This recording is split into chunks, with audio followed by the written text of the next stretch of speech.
What's going on, y'all? It's the kid FortWorthFabian, BigBossFabo. I'm back with a reaction video for you guys, and this evening I'm actually doing a reaction to MrBallen top 3 stories that sound fake but are 100% real, part 1. So I'm actually going back in order and doing them. You know, I've done a few of these, I think actually 2 of the top 3 stories that sound fake but are real series. But I have a whole MrBallen playlist, so be sure to like, comment, subscribe, hit the notification bell. Follow me on Instagram, Twitter at FortWorthFabian. It's the road to 1 million. Peace, love, prosperity to everybody rocking with the channel. I plan on trying to do all of these actually, and then moving on to the next series, top 3 places you can't go and people who went anyways. So yeah, man, be sure to subscribe to the channel if you're excited for MrBallen reactions. If you want me to keep doing these, put ones you want to see in the recommendations, or I mean in the comment section down below as your recommendation, and I'll be sure to do a reaction. So let's hop into this the video. Let's get it, man. Subscribe to the channel though. This is part 2, man. I picked the wrong video.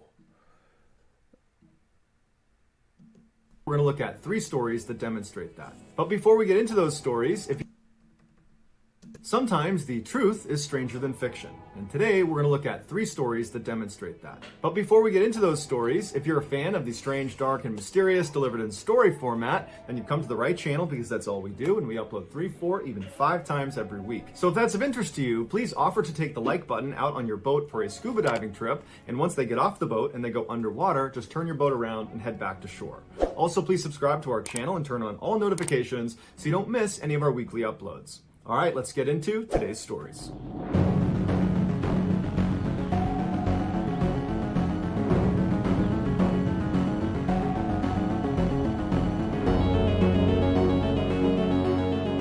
A 28-year-old Russian man named Artyom Sidorkin started having severe chest pains, and at first he tried to ignore it, but it got so bad he could barely stand up, and then he began coughing up blood, and so finally he went to the emergency room. When he got there, even before the doctors examined him or gave him an x-ray, just based on the way he presented to them, being pale in the face and hunched over and very sick looking, they assumed this must be something very serious. So that day they brought Mr. Sidorkin in for an examination, and after talking to him and hearing about all of his symptoms and just looking at him, the assumption was he probably has a tumor in his lungs. And so they sent him in for an x-ray, and afterwards the radiologist looked at the x-ray and confirmed that, yep, there is a mass growing inside of your lungs. And so before they went to just start removing huge pieces of his lung, they told him that they would like to do a biopsy where they remove a small piece of the tissue and test it to see if it's cancerous or not. And so Mr. Sidorkin is terrified, but he says okay. He schedules his surgery. He goes in a couple days later, and the surgeon pulls out a piece of his lung tissue, and as it's sitting on the tray, he looks down at the tissue, the surgeon does, and he realizes there's something hidden inside of the tissue, as if the tissue was like an envelope holding something inside of it. And so he opened it up, and there, boy, I got that detail. his lung was a small fir tree. It was 5 centimeters long. It was green. It looked very lively. It was just a thriving little tree. Bruh, oh, a tree. I thought he said a fir tree, like one word type, like it was a new species of some sort. Oh, he had a fir tree and living inside of him. Talking about a tree. 5 centimeters long. It was green. It looked very lively. It was just a thriving little tree. The doctors believed Mr. Sidorkin, who was a botanist, had inhaled a seed of a fir tree, and it got lodged inside of his lung tissue. And then as it grew, its pine needles began piercing his blood capillaries, causing him to cough up blood. After the discovery of what was inside of his lung, a spokeswoman for the Royal Botanic Gardens in London said that it is possible for a seed to germinate inside of the dark, damp conditions inside of a lung. Seed can germinate in your lungs. Germinate?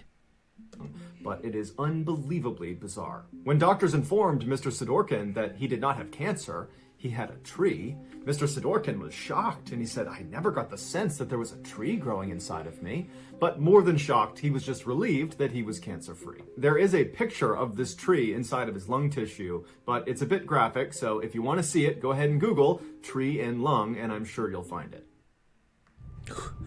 Who's gonna Google it, though? Who's gonna Google it, man? Put it... I'm just playing. There are 2 types of tree lizards in or lung. reptilian. The weird world. Yeah, that does. The first story did sound fake. It did sound fake. That That don't sound real. Growing up, Pauline Dakin always suspected that there was just something off about her family. And years later, she would find out she was right. In 1970, when she was 5 years old, her parents, Ruth and Warren, separated. And to Pauline, it wasn't that much of a shock because her father, Warren, was a heavy drinker and he's extremely violent. But after they separated and Pauline, her mother, and brother had moved into another house on the other side of Vancouver, Canada, Pauline noticed her mom started to act really anxious all the time, but she never knew why. When Pauline was Y'all being followed.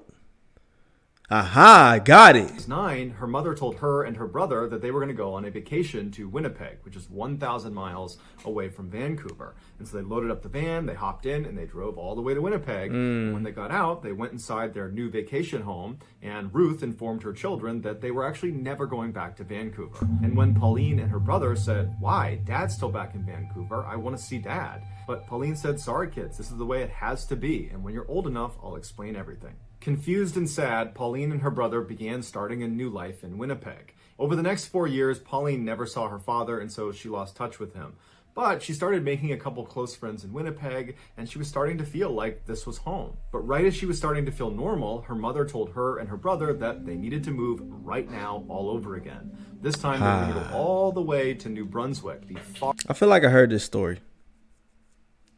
Somebody let me know if I'm tripping, but east side of Canada. Their mother made them swear they would tell no one about this move. They got Later that kidnapped. day, when Pauline was with her best friend Wendy, she let it slip that she was moving, and so when Ruth came to pick Pauline up from Wendy's house, the two girls had to effect these sort of breezy goodbyes to each other so that Pauline's mother wouldn't suspect anything. Once in New Brunswick, the family did put down roots, and they stayed there for many years, but Pauline's mother still was just incredibly anxious and paranoid about something. The kids just had no idea what it was. Fast forward to 1988, when Pauline was 23 years old. She had moved 2 hours away from the family home in New Brunswick and was living with her boyfriend and was working as a reporter at a local newspaper.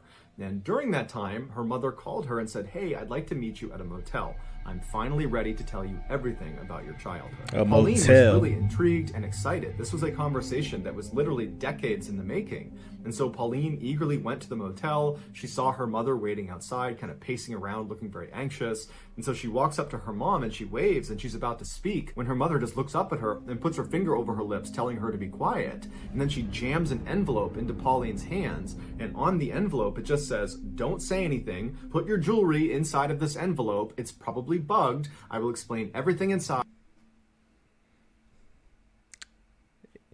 it just got serious.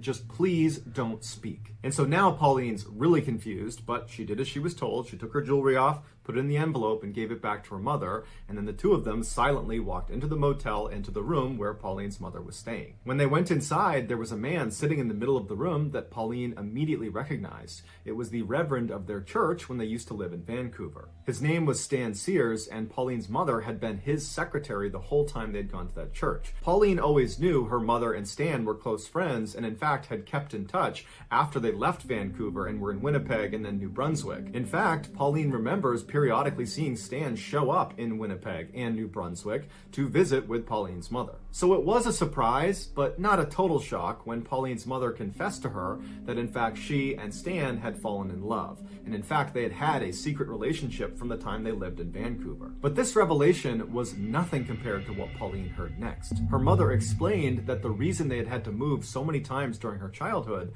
was because Pauline's father, Warren, was actually a mobster and was a key member of an organized crime syndicate in Vancouver. Right after they separated, Pauline's mother found out she had a hit put on her head because the mob now believed that the husband could not control her anymore and she knew too much. Stan also found out that he had a hit on his head because Ruth discovered that the mob wanted to kill him too because they knew about their relationship. And then also, apparently Stan was counseling a man that was in his congregation that wound up being a mobster, and so the mob... You don't play with the mob, y'all. The mafia, the cartel. What's the ones out in Asia? What's that name, man? What's that name? Somebody tell me what it is. The Yakuza. You don't mess with these kind of people, bro. It doesn't end well.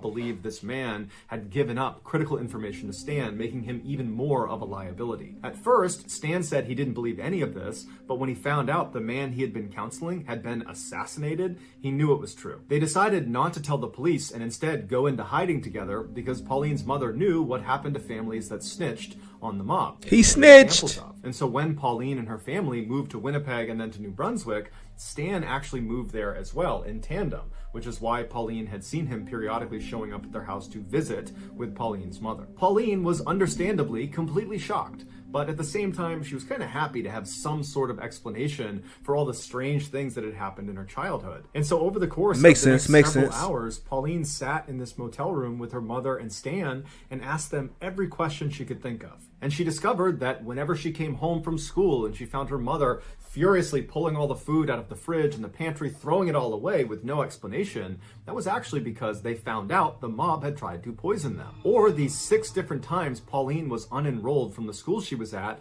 and then moved to a different school across town, that was because there was a credible threat the mob had discovered where Pauline was going to school. And so by the end of the weekend, Pauline not only learned about this totally crazy past she had, but she also learned that she was still in danger. And so before Pauline headed back home, she asked her mother and Stan what she should do to stay safe. And Pauline's mother said, well, that's actually the reason we called you here now, because after all these years, we were just tired of being in hiding, and so we've already spoken to the authorities, and they've moved us into a special witness protection program for families connected to the mob. When you enter this program, it's referred to as entering the weird world, where basically you're not really safe, but you have agents that follow you around that are undercover that track what you're doing and make sure there's no assassination attempt on you. And before Pauline could even ask, her mother told her that as a measure of her and Stan entering the weird world, they asked that a couple of agents monitor Pauline and her brother, even though they didn't know they were being monitored. At this point, Stan reached forward with a radio and he said, here's a radio that actually broadcasts to the agents that are following you pretty much all the time. But you should only use it if you're truly in a desperate situation, because as soon as you call out for help, there are going to be people that are risking their lives to come save you. As Pauline is holding this radio, she looks at her mom and Stan and she says, well, what happened to Dad? Is he in jail? And at this point, Pauline's mother says, no, he's not. He's in the weird world too. And she handed Pauline a letter that was from her father addressed to Pauline, and it basically spelled out that he had been moved into the weird world. Looking forward to Pauline joining them at some point when she was ready. So now Pauline has this radio and this letter, and she's looking at her mother and Stan, and she's just totally overwhelmed. And her mother just tells her, go home, think about what you want to do next, and if you want to join the witness protection program and join the weird world with us, just let me know and we'll make it happen. And so Pauline, who's in a total state of shock, gives her mom a hug and gives Stan a hug and says, okay, bye, I'll be in touch. And she leaves the motel and she gets in her car and she's about to back up when she looks and sees Stan running outside holding something in his hand. And so Pauline stops, Stan runs up to the window, and he says, hey, I forgot to give you this. And he held up this round piece of metal that he told her was a GPS transponder. It was magnetized, and she should put it out of sight underneath her car. And what it does is it constantly gives off her location to the agents that are following her. So if she was this in trouble, story sound cap. What if her parents and this guy named Stan was really trying to finesse her the whole time? That's what I'm thinking. Like, I mean, I don't know, bro. To find her. Maybe I'm Pauline reaching. Thanked him, I'm put stretching. The transponder under her car, and Stan went back into the motel. And so Pauline went back home with the intention of just digesting this information, knowing that she was being watched. She had this radio. She was, relatively safe. And her plan was to just give it a couple of days before she committed to joining the witness protection program and joining the weird world. But after only a couple of days, her paranoia was so high that she dumped her boyfriend, she quit her job, and she moved out of her house into a separate apartment, and she called her mother and said, I can't take it anymore. I feel totally unsafe. I want to join the weird world. Her mother and Stan were delighted at her decision, but they told her it wasn't a simple process getting into the weird world, that a lot of people were involved. Sound like a cult. Basically giving up her old life and entering this new one. And so Pauline's mother told her that she would be in touch with one of her agents, and they would contact Pauline when it was time for her to go. And so anxious and scared, Pauline began to wait and wait and wait. And her mother said, what happened to her, the younger brother? Because there's 2 kids in the photo. So where's the brother at? Maybe I missed that part. But let me know in the comments down below. oh, just be sure to hit the like button. give it some time. They'll be in touch soon. But the waiting dragged on for 5 years. And in that time, Pauline met a new boyfriend, Kevin, who became her husband. And in conversations with him, Pauline started to doubt this whole mafia thing was even true. And so she decided, in order to find out if this really was a real thing, that the mafia was actually after them, that Pauline would need to set up a sting operation on her mother and Stan. And so Pauline called her mother and very convincingly told her that, oh my goodness, someone just broke into my apartment. I think it was someone from the mafia. I don't know what happened, but can you tell me what to do? Should I call the police? What do I do? And her mother said, no, don't call the police. Whatever you do, don't call the police. I'm going to get in touch with Stan and see if he knows what to do. And just a couple of minutes later, Pauline's mother called back and said, okay, honey, I spoke to Stan and he spoke to the undercover agents that sit outside your house and have been watching you for all these years. And they said that, yes, unfortunately, not one, but 2 men from the mafia broke into your house today. But luckily, they went up, they grabbed them, they're in custody, so you're safe now. Pauline said, see? Mom, I made that up. What I say, bro? That boy Stan is finessing. Had a boy Stan. No one's been in my apartment. I've been here the whole day. I lied to you. No one broke in. And it was at this point that Pauline realized her mother and Stan had been living a lie since she was 5 years old. There was no mafia. Her father was not a mobster in some Vancouver crime syndicate. It was all made up. It would turn out Stan was suffering from something called delusion syndrome, where totally normal people that are totally lucid and have normal lives have one distinct delusion. And sometimes that delusion is not a big deal. But sometimes it is, like they believe the mafia is after them. And during his relationship with Pauline's mother, he passed on his delusion to her through something called folie à deux, which translates to madness for two, which is shared delusion syndrome, where someone who's delusional, who's a dominant personality, can pass that on to a subordinate personality. After confronting her mother and then also confronting Stan at a later date, neither of them said, this is a lie, you're right, you caught us, because they believed it. And they took to their graves the belief that the mafia was after them. Their biggest concern after Pauline said this isn't true was not that they had been exposed as potential frauds. It was that, oh no, Pauline's going to expose herself to the mafia because she's not using her GPS transponder. That boy Stan lost. Or living in the weird world with us. She's going to get assassinated by the mafia. And so even though Pauline never got an apology from her mother or got to really talk about the insanity of this whole situation, because again, her mother and Stan took to the graves the belief that the mafia was in fact after them, Pauline ultimately made peace with the situation by writing a best-selling memoir called Run, Hide, Repeat. It is linked in the description below. Check it out. She a fugitive. We will pay for the sins made by our elders. Morning routine. In November of 2004, 52-year-old Peter Porco and his wife, 54-year-old Joan Porco, were like so many other middle-aged, middle-class Americans. They lived in Del Mar, New York, in a comfortable 2-story home, and they worked for a living. Peter was an appellate court clerk, and Joan was a speech pathologist. They had been married for over 30 years, and they had two I like that background. Christopher I like was that a background, 21-year-old Mr. Ballen. student at the University of Rochester, and his brother, Jonathan, was a 23-year-old... Boy, this dude look like a deer caught in the headlights. Why he look like that though, my boy? Smile for the camera. He said. Naval officer stationed at a submarine base in Groton, Connecticut. On Monday, November 15th, 2004, Peter woke up to start his typical Monday morning work routine.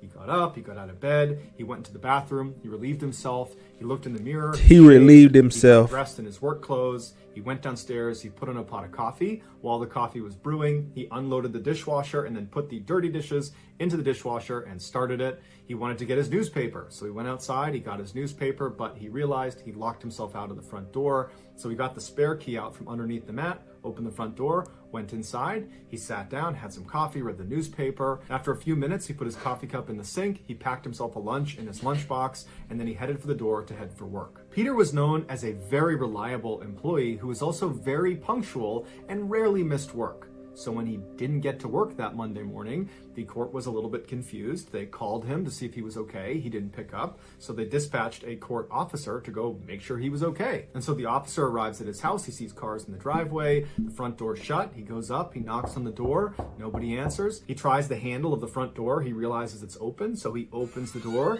and he yells out, "Hey, I'm just looking for Peter." And the door hits something on the ground. He pokes his head inside and looks down, and there on the ground, the thing blocking the door, is Peter Porco's body. He's clearly deceased, and he clearly has a massive head wound. The court officer steps outside immediately, calls 911, local police show up, they go inside, and sure enough, Peter is dead. They go upstairs and they find his wife, Joan, in bed, also with a massive head wound, but she was still alive. Joan was rushed to a hospital where she underwent emergency surgery and then was put into a medically induced coma. Meanwhile, the police began their investigation into who could have done this. They quickly discovered that the home's alarm system had been smashed and a phone line, because there still was landlines at the time, had been cut from the outside, and a screen in one of the windows had been slashed that looked like the way someone climbed into the house. However, nothing appeared to have been stolen, because police almost immediately found Peter's wallet with money inside of it still sitting in the house, as well as very expensive jewelry that belonged to Joan still sitting in the house. As they continued to search the house, they discovered a fireman's axe that belonged to the Porcos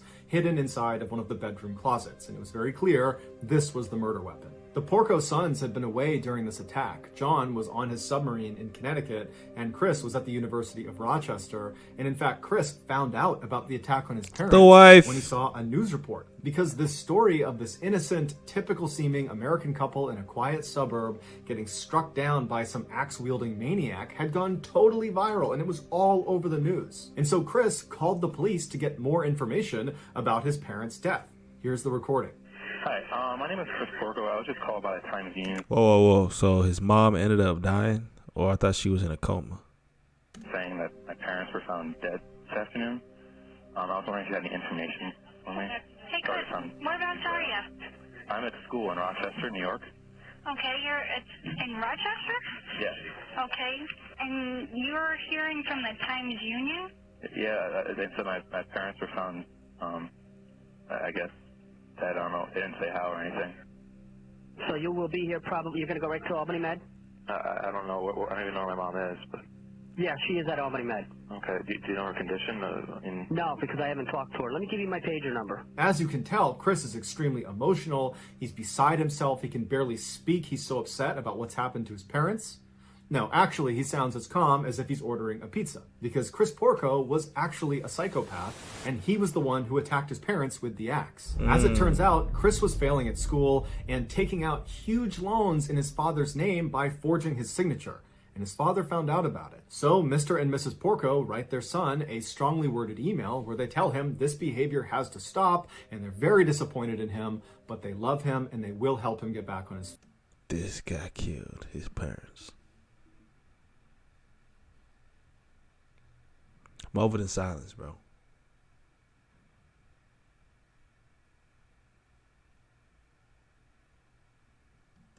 feet. Chris responded by driving home in the middle of the night, sneaking into his house, and attacking his parents with an axe. While this case is already disturbing and horrific and tragic, it's what happens to Chris's father after the attack that makes it one of the most brutal cases of all time. After being struck 16 times in the head and laying unconsciously in his bed as his sons snuck out of his house, Peter suddenly sat up and began his morning routine. He got dressed, he went to the bathroom, he shaved, he went downstairs, he made coffee, he did his chores, he went outside to get the newspaper, he got locked out, he got the key from under the mat, went back inside, he packed his own lunch. When he was finally ready to go, he headed for the door and then he collapsed and he died. Due to the severity of Peter's head wound, his brain was basically broken and it was unable to recognize he had been gravely injured. So in his final moments, he believed it was just a typical Monday morning going about his work routine, when in reality, he had a gaping head wound and he was basically dead after the 16th blow to his head. One of the more surprising and heart-wrenching details of this case.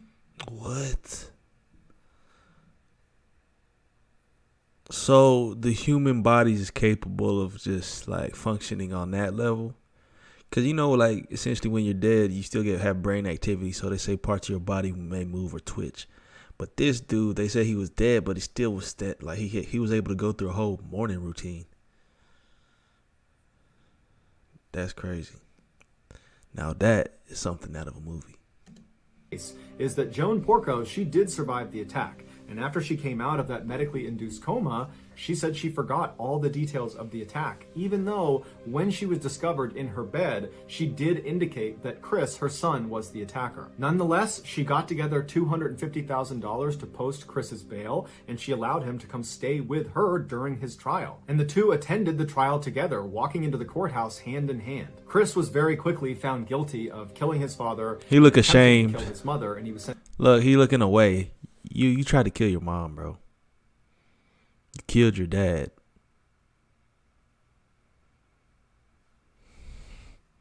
But hey, she got love for her child. Sentenced to 50 years to life in prison. Despite the verdict, Joan Porco still speaks to Christopher over the phone and frequently visits him in prison. It's unclear if she still believes he is innocent. So that's going to do it, guys. If you found the secret in today's episode, let us know in the comments what it is and where you found it. Give us the timestamp, and if you're the first to do that, we'll pin you at the top of the comments section. If you enjoyed today's video and you haven't done this already, please offer to take the like button out of... That's MrBallen, top 3 stories that sound fake but are 100% real, part 1, man. Let me know y'all's thoughts on that one in the comment section below. Like, comment, subscribe, hit the notification bell. Follow me on Instagram, Twitter at FortWorthFabian. It's the road to 1 million.